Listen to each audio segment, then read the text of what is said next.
Hello guys and welcome to today's daily puzzle called Defense's Bluff. Let's get right to it. So what do I see? Well, I see a king at the edge of the board that is almost completely trapped in by our pieces aside from one escape route.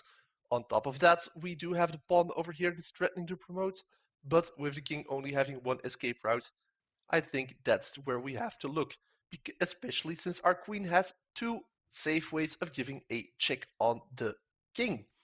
Now, obviously, if we move down, then they have their queen that can interpose, preventing it, as the queen is also covered by the pawn, so she can somewhat force a trade. Especially since after that they can slide their queen over, threatening to check our king. Meaning that it is way better for us to go the top side, giving the check, forcing them to interpose over there.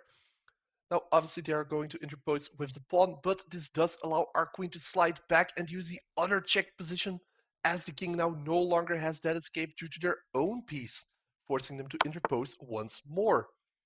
Now, you might say it is stupid if we take the pawn because then the queen can take, but actually the queen can't take, because if she takes, then we can push this pawn under cover of our king to deliver checkmate with both the pawns covering all the king's options.